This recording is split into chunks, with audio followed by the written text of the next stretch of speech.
Alright, Shalom. I'm start off by giving all praises, honors, and glories unto Yahweh, Bahashem, Yahweh Shai, Bahashem, Rakha Kodash, double honors to the apostles and the elders of Great Millstone that taught me this truth that rule well. Shalom to the elect, scattered through the four corners of the earth. My name is Kodash Paya, and as a thief shall the Lord come.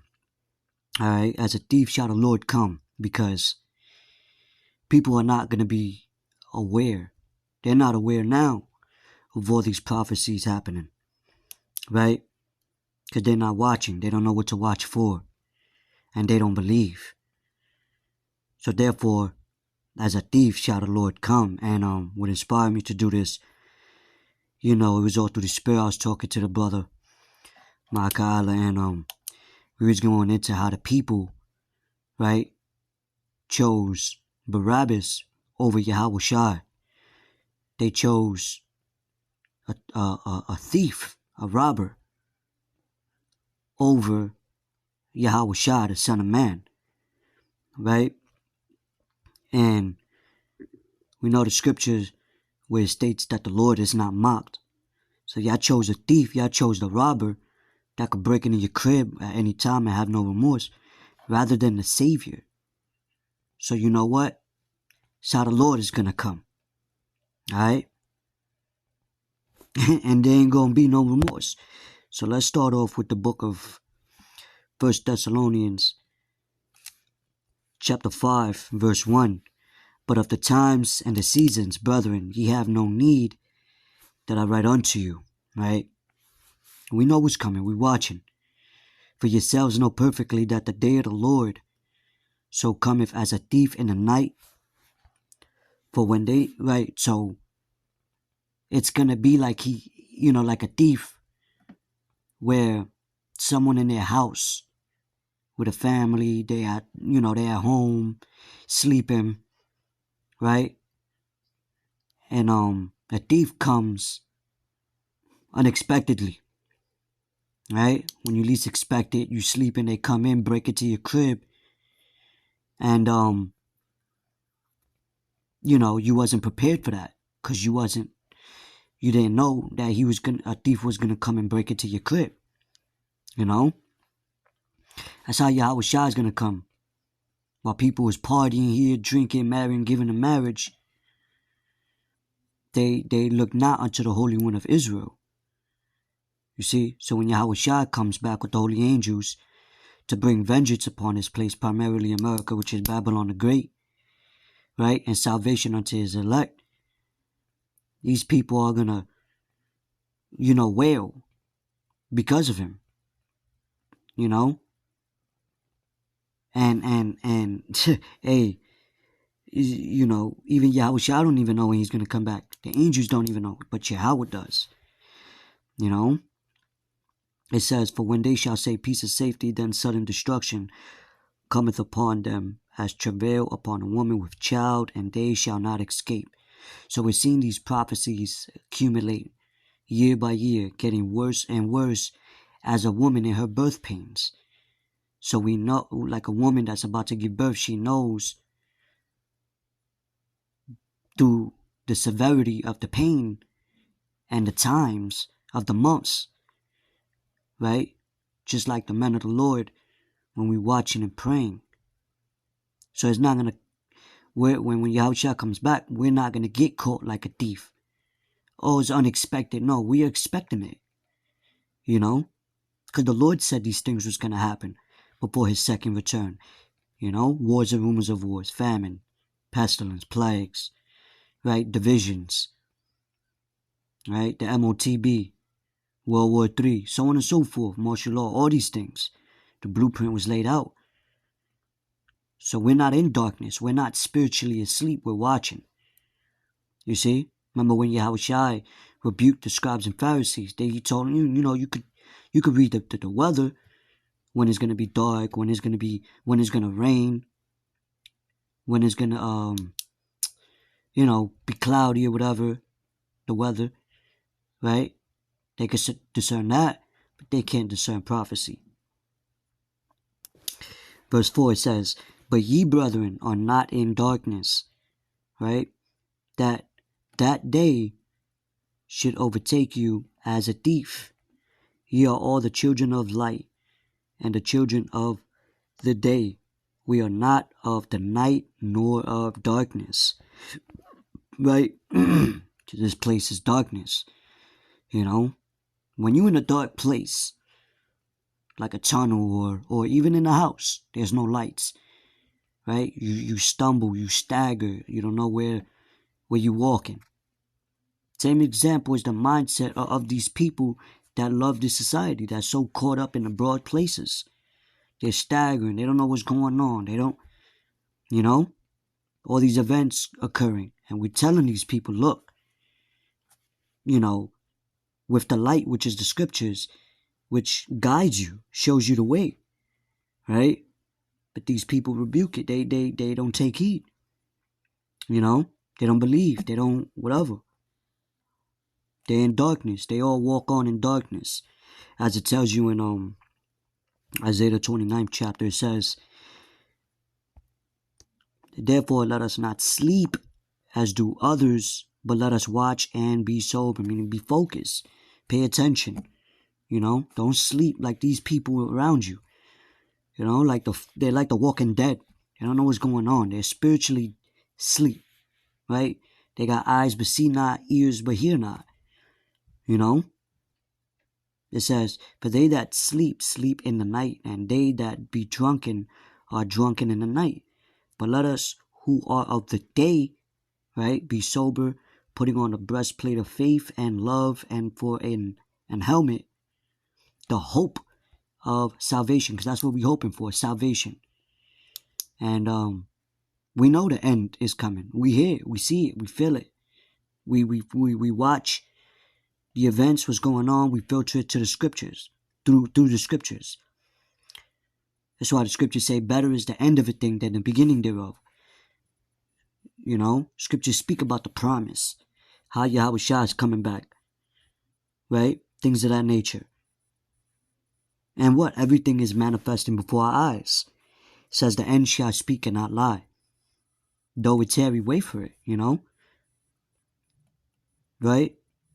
These people have hope in getting a new job, hoping things going back to normal, hoping in all this other stuff. We're hoping unto salvation. All right, and you know what? I want to get another precept. This is the book of, I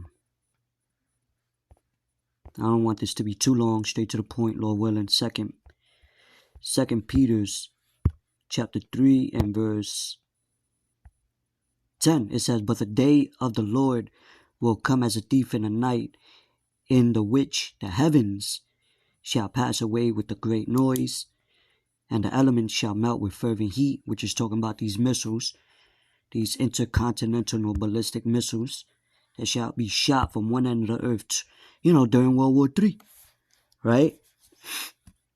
And people are not aware of that. They don't believe that it's prophecy.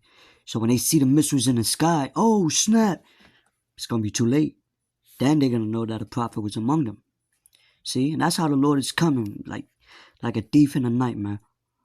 Yahweh Shah is going to come and smack the plate out of Esau's table while he's eating. Because right now, this is Esau's house. This is Esau's, these elites, so-called white people, which are Esau biblically. That's their forefathers, Esau, Cain. These elites that's ruling right now. Rothschilds, the Bilderbergs, the Rockefellers, the Oppenheimers, DuPonts, whatever. Right? This is their house right now. And the Lord is going to come in ambush. We shall take the kingdom, as the scriptures say in Daniel. You see? It's like when a thief comes into your house and he takes your shit. Listen, the difference is we taking back what's already ours. Not Babylon the Great, but the earth. Babylon is going to be completely annihilated. But we're going to take the earth, which was created for our sakes, as it tells you in Esdras. You see? Because this place is built upon a house. This house is built upon sand. It says, and the elements shall melt with fervent heat. The earth also, and the works that are therein shall be burned up. All right, so there you go. real quick. Let's get 1 Peter's chapter 5, verse 8. It says, be sober, be vigilant, because your adversary, the devil, meaning the deceiver, who's deceiving the world now, right? Through the media, through these narratives, through these philosophies, right? These false religions. It says, as a roaring lion walketh about, seeking whom he may devour. So that's why we got to be on our P's. Okay? I just wanted to get that real quick. Let's get the book of... Matter of fact, because I don't got the scriptures in order. But real quick, let's get the book of Job. Chapter 20. And that's why the scriptures speak about fishes taken in the evil net. I want to get this real quick. Ecclesiastes chapter 9 verse 12. It says, for man also knoweth not his time, as the fishes that are taken in an evil net. And when fish is, just swimming, whatever. He probably got his agenda, what he got going on throughout the day. And then swoop, just like that, you're out of here. And as the birds that are caught in the snares, in the snare, so are the sons of men snared in an evil time when it falleth suddenly upon them. Suddenly, right? Oh, all of a sudden, this just happened out of nowhere? Nah, you people just wasn't taking heed. So now you're going to get caught like a fish in an evil net and a bird that are caught in a snare, which is a trap. And these people are going to be so focused in these traps, right? Woe to them that go to Egypt for help. See, woe to them that go to Esau, these elites, for help rather than the Lord. Because when all hell breaks loose, man, you got to think it's going to happen so quick too. The scriptures speak about Babylon the Great being destroyed within an hour. As a matter of fact, let's get the book of Job now. Chapter 20, verse 23. Boom. So, there's the book of Job, chapter 20, verse 23. I'll start at 22. In the fullness of his sufficiency he shall be in straits. Every hand of the wicked shall come upon him. When he is about to fill his belly, God shall cast the fury of his wrath upon him, and shall rain it upon him while he is eating. You know what? Let's get this in the NLT. Job chapter 20 and 22. It says, in the midst of plenty, they will run into trouble. Damn, what? We're heading to Jacob's troubles. Troubles unto Jacob. Jacob is the forefathers of you so-called Negroes, Latinos, and Native American Indians, which are the biblical Israelites. Troubled times is coming upon you. And these heathens, but that's why it says Jacob's troubles in Jeremiah 30, and that's the times we're coming into. And be overcome by misery. May God give them a bellyful of trouble. Wow. May God rain down his anger upon them when they try to escape an iron weapon. A bronze-tipped arrow will pierce them. Damn. And that's going into these missiles, right? So when it says, when he is about to fill his belly, God shall cast the fury of his wrath upon him and shall rain it upon him while he is eating. So while they fulfilling their agendas, their new world order, thinking that they won, they got everything situated, accomplished, their agendas. That's when the Lord is going to come down. While they're eating, you got a picture, people feasting in the house, they're eating. Then somebody just comes out of nowhere. Boom! Man, throws all the table, all out on the floor, just out of nowhere. They're like, oh. That's why it speaks about sudden fear. That's why we're supposed to watch and pray. You see, as a matter of fact, let me get another precept. This is the book of St. Matthew, chapter 20 and verse 23. And I hope this is edifying.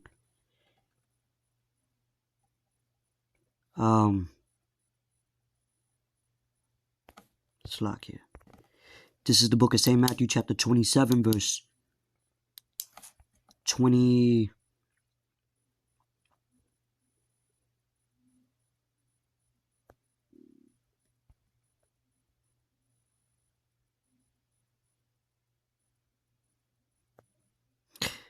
Let's start at 20. It says, "But the chief priests and elders persuaded the multitude." Right, the chiefs and the elders that were there, they persuaded the multitude, as you see on the bottom. And I should have opened up with this, but it's the spirit. So they persuaded the multitude that they should ask Barabbas and destroy Yahushua. The governor answered and said unto them, "Whether of the twain will ye that I release unto you?" They said, "Barabbas." So they said, "Release Barabbas. Persecute Yahushua." You know? Barabbas was the thief. It said, "Pilate saith unto them, What shall I do then with Yahushua, which is called Hamashiach, the anointed?" They all say unto him, "Let him be crucified."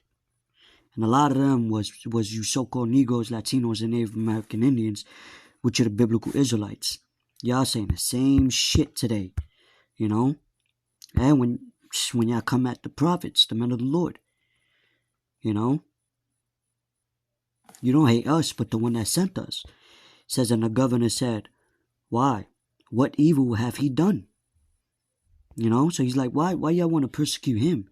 What evil has he done? What wrong has he done? But they cried out the more, saying, "Let him be crucified." So they ain't even have no explanation. You know? It says, when Pilate saw that he could prevail nothing, but that rather a tumult was made, he took water and washed his hands before the multitude, saying, "I am innocent of the blood of this just person. See ye to it." So even Pilate was like, yo, I wash my hands. You know, he was like, yo, he's innocent. But because the people chose, now the blood is upon our people now. See?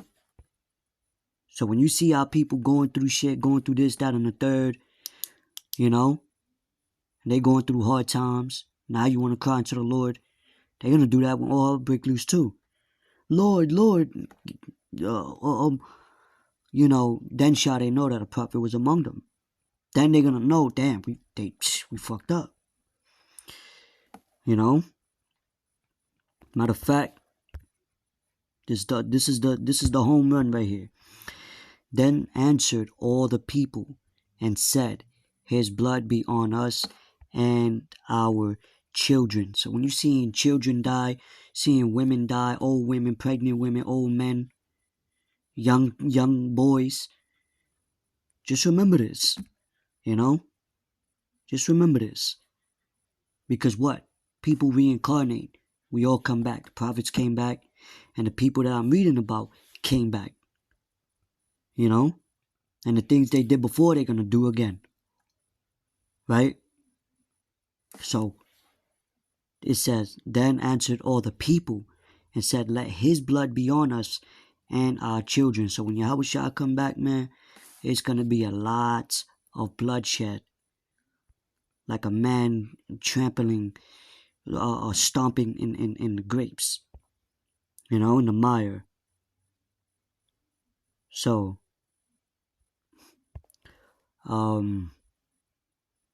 cause what? Esau's trying to come like a thief, right? In the night, with their weapons, with their martial law, coming in the middle of the night, trying to take, cause they trying to be like the Most High. See, the Lord speeding things up, cause they know that they have but a short time. That's why they're gonna try to come in with that wrath, right? But see, we are aware of it, and through the spirit and power of Yahweh Shem Yahushai, Ba'Shem Quadash, the Lord, is going to lift up the standard for his elect. So anyway, with that, I hope this was edifying. Till next time, I'm going to say Shalom.